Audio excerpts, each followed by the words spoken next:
और आज देखें इसने भी वही काम मेरे साथ किया।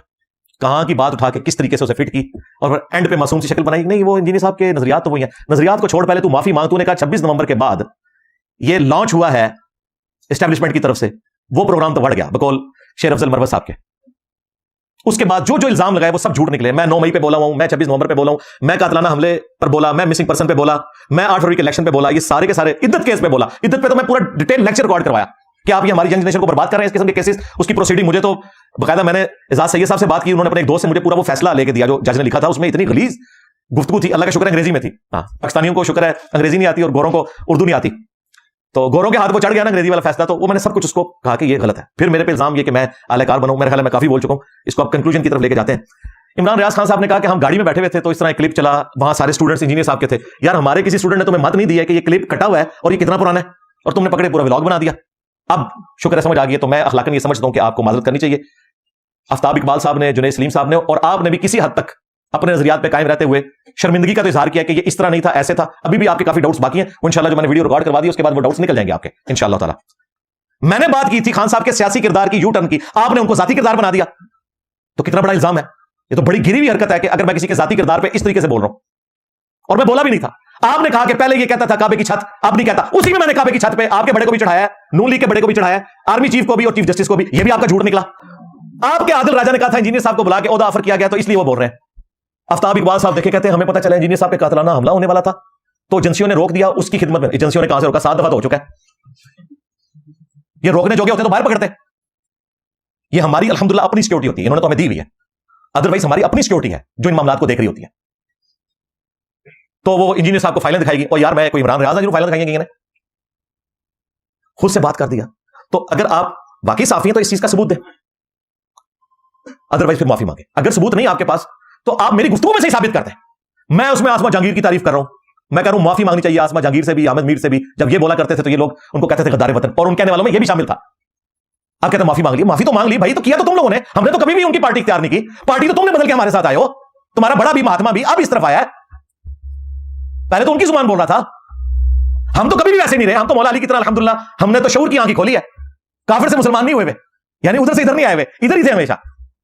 तो ये ऑफर अगर ये कबूल नहीं करते जो इन्होंने खुद किया और मेरे साथ लाइव नहीं बैठते, तो आप समझ लें कि ये कमजोर ग्राउंड्स के ऊपर खड़े हैं। अब ये ना करना कि एक और वीडियो बना देना अपने लोगों को गुमराह करने के लिए। वीडियो नहीं, उन जड़ें बढ़ो। और ये इस वक्त सबसे बड़ा सरगना है इनका, इमरान रियाज खान साहब हाफिज़हुल्लाह ताला। ये एक बात करता है, सारे फिर जो ना एक एक करके व्लॉग बनाना शुरू कर देते हैं। तो मैं पहले भी कहता था बड़ों से बात करवाओ, तुम्हारा भी ये बड़ा है, ठीक है निकालो इसे। और उसका जो बड़ा आफ्ताब इकबाल साहब हाफिज़हुल्लाह ताला, उन्होंने कहा कि लाइव बैठते हैं। बिल्कुल, आप दोनों बैठो, मैं बैठूंगा इंशाअल्लाह ताला। एक एक जो इल्जाम है जो मेरे ऊपर तुमने लगाया, मैं इसको जस्टिफाई करूंगा कि तुमने गलत कहा, ठीक है। मैं ना एस्टैब्लिशमेंट का कोई आलाकार हूं, ना नून लीग का, और ना मैं पीटीआई का हूं। मुझसे मेरे बारे में बात करो जो तुमने इल्जाम लगाया, अदरवाइज गैर मशरूत माफी मांग लो तो मामला खत्म। अदरवाइज मैंने अब इस टॉपिक पे वीडियो नहीं बनानी, हमारा टाइम इससे ज्यादा कीमती है। लेकिन चूंकि हमारे स्टूडेंट्स अक्सरियत यंग जनरेशन है, तुम्हारे हाथों गुमराह होते हैं, तो जिस तरह मैंने उनकी आखिरत बचाई है अल्लाह के फजल से, अल्लाह ने मुझे जरिया बनाया, मैं उनकी दुनिया भी बर्बाद होने से बचाना चाहता हूं, और इस दुनिया के जरिए उनकी आखिरत बर्बाद ना हो कि ऐसे लोगों को मजहबी पेशवा बना लें कि जो पॉलिटिकल लीडर्स हैं। तो इसलिए मैं मजबूरन ये बोल रहा था। तो इंशाअल्लाह ताला जुनैद सलीम साहब भी बैठना चाहें बैठ जाएं, कोई मसला नहीं उनके साथ। लेकिन इमरान रियाज और आफ्ताब इकबाल ये दो तो पहले बैठेंगे, नहीं बैठते तो समझ लो कि गालिब कोई और है। हाँ, मैं आज की डेट तक यानी कि 2 मार्च 2025 मुताबिक यकम रमजान मुबारक 1446 हिजरी हुस्न ज़ानी रखूंगा कि ये शैतान के हत्थे चढ़ गए या डिसीव हो गए, इसलिए इन्होंने ये किया। माफी मांगने में शर्म आती है, या वो समझते हैं कि हम अपनी जगह पे ठीक है, तो मैं लाइव भी बैठने के लिए तैयार हूं। और अगर आप नहीं बैठते तो फिर आप समझ लें कि गालिब कोई और है। यानी कि 12 मैं एग्जांपल्स देने लगा, ये भी उसके साथ ऐड कर लीजिएगा, क्योंकि फिर अब मेरी बारी आएगी। पहले तो मैं अपने ऊपर लगाए गए इल्जामात का जवाब दूंगा ना, फिर मैं ये 12 बातें आपसे पूछूंगा। आपका पेपर भी मैं आउट कर रहा हूं कि मैंने ये 12 बातें पूछनी, वैसे तो कई दर्जन है, लेकिन ये 12 एग्जांपल्स मैं आपके सामने रख के आपका पेपर आउट कर रहा हूं। मैं तो अपनी उन बातों को जस्टिफाई करूंगा, आप लोगों ने भी अपनी 12 बातों को जस्टिफाई करना है। एग्जांपल नंबर 1, आपका धरना हलाल और टीएलपी का धरना आपके दौरे हुकूमत में हराम। वहां पे खान साहब ने भी आके तकरीर की कि इस तरह तो नहीं मुल्क चलेगा, और फवाद चौधरी साहब ने कहा इंडिया इनको फंडिंग कर रहा है, ये 5th जनरेशन वार है, ये डिजिटल दहशतगर्दी है। 9 की हेडलाइंस में पहली खबर चली थी। तो आपने हमें बताना है कि उस वक्त जो टीएलपी कर रही थी क्या वो डिजिटल दहशतगर्दी थी और उनका धरना हराम था, और आपका धरना हलाल है। एग्जांपल नंबर 1 मौलवी नलवानी पे है, तो इंजीनियर पे है। एग्जांपल नंबर 2, आप जो फौज के हाथों गुमराह होकर बकौल आपके 5th जनरेशन वार लड़ते रहे, आपने माफी भी मांगी मिसिंग पर्सन के मसले पर, तो उस वक्त ये जो आप वार लड़ रहे थे वो जंग हलाल थी और आज की डिजिटल दहशतगर्दी वाली जो जंग है, ये हराम है। ये आपने जरा बताना है कि हलाल कौन सी है और हराम कौन सी है। एग्जाम्पल नंबर 3, आपका मुल्क छोड़कर जाना हलाल हिजरत और सुन्नत इब्राहिमी। हाँ, क्योंकि यहां पे जाली केसेस बना देते हैं। आपके मुखालफीन जाली केसेस से डर कर मुल्क छोड़ जाएं, उनको कहते हैं कि जी भगोड़े हैं। तो बताना है हलाल भगोड़ा कौन सा होता है, हराम कौन सा भगोड़ा होता है। ठीक है। एग्जाम्पल नंबर 4, आपके दौर में जियो के ऊपर पाबंदी लगे और कैंट एरिया में जियो चलने ना दें। उन दिनों में मैंने बकायदा फोन करके इनको थ्रेट की थी केबल वालों को। मैंने कहा बेशर्मो, शर्म करो, फौज के डर की वजह से जियो नहीं चलने दे रहे कैंट एरिया में तुम लोग। तुम्हारे महात्मा के दौर में जियो बंद हो, कैंट में ना चले, क्योंकि उस वक्त तुम लोग उनकी तनख्वाहें खा रहे थे। तो ये मीडिया पर पाबंदी हलाल, आज के दौर में ARY के ऊपर पाबंदी हराम। एग्जाम्पल नंबर 5, 2018 में RTS बैठ जाए और आपको इलेक्शन जिताया जाए तो हलाल, और 8 फरवरी का ये वाला इलेक्शन फॉर्म 47 वाला, ये हराम। वाह। अच्छा, ये ना समझिएगा कि मुझे किसी साफी ने तैयारी करवाई है। No no no no no no, मैं तो शायद कुछ हो रहा। इंटेलेक्चुअल लेवल है ना, इंटेलेक्चुअल लेवल जब होता है, देखो मेरे पास मौलवियों की डिग्री नहीं, तो मौलवी किस तरीके से भागते हैं मुझसे, इंटेलेक्चुअल लेवल की वजह से।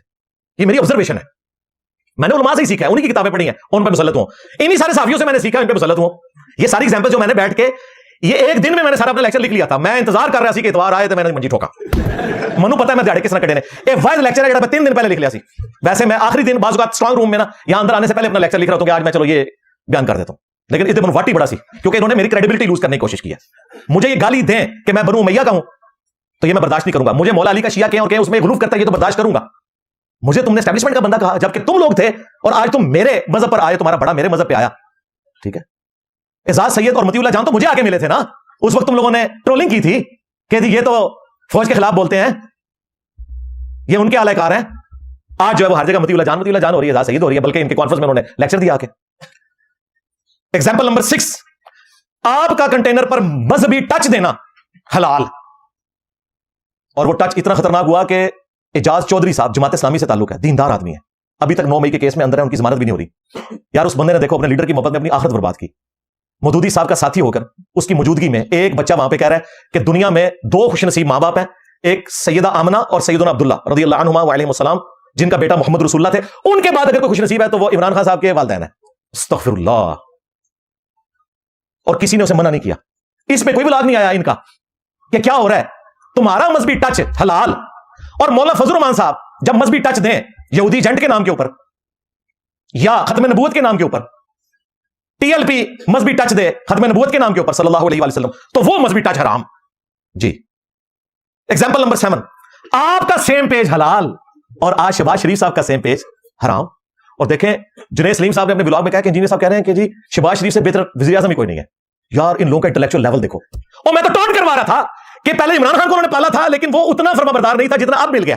ये मैं टॉन्ट कर रहा हूं, और इन साफियों का इंटेलेक्चुअल लेवल जो इंजीनियर साहब सियासत में बात ना करो, तुम्हारे अंदर कॉमन सेंस भी नहीं है। वो TCM की पॉडकास्ट में मैं ये मजाही अंदाज में कह रहा हूं कि अब तो उनको इमरान प्लस मिल गया शहबाज शरीफ, ये तो मुझे लगता है तायाद वज़ीर आज़म होगा। और वो कहते हैं कह रहे हैं ये बड़ा अच्छा वज़ीर आज़म है। ए लेवल जे थोड़े यूट्यूबर्स दा साफियां दा ए वड्डियां दा हाल जे छोड़े तो छड़ दो। शहबाज गिल पे मुझे गिला है, उसमें मुश्किल वक्त आया था, मैंने क्लिप चढ़ाया था, और देखो आज वो किस तरह की जुबान मेरे बारे में इस्तेमाल कर रहा है। हालांकि मैं उसे साफी भी नहीं मानता, वो अपने डॉलर्स पक्के कर रहा है, लेकिन शर्म या कोई नहीं है, बेशर्मी के साथ। लेकिन मैंने अभी के बड़ों को पकड़ लिया, मैं आओ ऑफर किया, सामने आओ, तुमने भी खुद कहा, मैंने एक्सेप्ट कर लिया। एग्जाम्पल नंबर 8, आपके दौर में पीका ऑर्डिनेंस आना हलाल। ये फजाइल सुनाया करते थे इमरान रियाज साहब, आज कह रहे हैं नहीं ये तो बड़ा जुल्म है, पीका ऑर्डिनेंस जो आज वाला आया हुआ है वो भी जुल्म था, आज वाला भी जुल्म है। मैं इसको सपोर्ट नहीं करता, तुम करते रहो। पीका ऑर्डिनेंस तुम्हारे दौर का भी हराम ही था, आज भी हराम ही है। आपका पीका ऑर्डिनेंस हलाल, आज का पीका ऑर्डिनेंस हराम। हम कहते हैं कंसेंसस के साथ चीजें डेवलप होनी चाहिए। वैसे अब गवर्नमेंट बैकफुट पे है, वो साफियों से मीटिंग करके उम्मीद है कि इसमें जो कमजोरियां वो दूर करेंगे। एग्जांपल नंबर 9, आप जो बूट को इज्जत देते हैं एक्सटेंशन देकर बाजवा साहब को, वो हलाल नहीं। आप माफी मांग रहे, अच्छा आप माफी मांग ली है, इको कुछ हो फिर। वो नवाजी साहब भी कहते थे मैं वोट को इज्जत दूंगा, दोबारा से देख लें, बूट को इज्जत दे दी उन्होंने। हाँ? इसको भी आज ऑफर हो, ये भी देगा, कहते नहीं अभी दी तो नहीं ना, सब्र करो, इंतजार करो। हम ये नहीं कहते कि देगा, हम ये भी नहीं कहते कि ना देगा, लेकिन इंतजार करो, मसीहा ना बनाओ। एक कुत्ता रोस्ट है, दूसरा बिल्ली रोस्ट है। हाँ, जब भी ऑफर होती है वो बंदा चल पड़ते हैं। अभी छोड़ दो, अभी इसके ऊपर आओ कि आप चीफ को एक्सटेंशन दो तो ये हलाल, और आज अगर कोई एक्सटेंशन दे तो ये हराम। हालांकि अभी एक्सटेंशन नहीं आई, अभी तो एक कानून पास हुआ है, हो सकता है एक्सटेंशन आ भी जाए। एग्जाम्पल नंबर 10, आपके दौर में जस्टिस शौकत सिद्दीकी साहब ये कहें कि एजेंसियां बेंच बनवाती हैं और वो तकरीर करें और तुम लोग उसको नौकरी से फारिग करवा दो साकिब निज़ार के जरिए। मैं शौकत सिद्दीकी साहब को जाती तौर पर जानता हूं, खौफ खुदा रखने वाला दीनदार आदमी है। मौला मदूदी के मानने वालों में से उनके वाले साहब उनके बहुत क्लोज थे, परहेजगार आदमी है। फैज हमीद इनके घर गया था और इन्होंने मुझे उस वक्त बता दिया था कि मैंने उसे शटअप कॉल दी है। उस वक्त शौकत सिद्दीकी साहब के साथ आप लोगों ने जुल्म किया, उस वक्त उनकी तकरीर करना तुम्हारे नजदीक तो वो हराम थी और उसके खिलाफ बोलना हलाल था। और आज 6 जजों ने खाते जो लिखा है और उसमें जो एस्टैब्लिशमेंट के बारे में वो कह रहे हैं उसको ये सपोर्ट कर रहे हैं, तो बताओ तुम किस जगह पे खड़े हो? और वो 6 जनों ने खत स्टार्ट इससे किया कि जी पहले भी हमारे जो मोअज़्ज़िज़ जज हैं शौकत सिद्दीकी साहब, उन्होंने भी कहा था। और भाई जब उन्होंने कहा था उस वक्त तुम 6 तो खड़े नहीं हुए थे, कुछ तो है भी नहीं थे, कुछ थे वो नहीं खड़े हुए। तो अब तुमने बताना है कि किस वक्त अदलिया में मुदाखलत के ऊपर बोलना हलाल होता है और कब बोलना हराम होता है। एग्जाम्पल नंबर 11, आपके दौर में आर्मी चीफ कौम का बाप होता है और हलाल बाप, और आज के दौर में आर्मी चीफ कौम का बाप नहीं है, यह हराम बाप बन गया। 12 नंबर, आपके दौर में अगर अमेरिकन मुदाखलत हो और आपकी गवर्नमेंट को फारिग किया जाए बकौल आपके, हम इसको आप पे ही रखते हैं, तो आप उसे कहते हैं कि जी इसके खिलाफ बोलना हलाल है और एब्सोल्युटली नॉट, हम कोई गुलाम तो नहीं। तो अब ट्रंप के गुलाम हो गए हो, अब हलाल हो गया है अमेरिकन मुदाखलत। अरे ट्रंप से कितने महीनों से ट्वीटें करा रहे हैं, ट्रंप ये कर देगा, ट्रंप कुछ भी नहीं करेगा। इन सब लोगों के अपने मफादात होते हैं। वो तो फलस्तीन को भी अडप कर गया जालिम आदमी।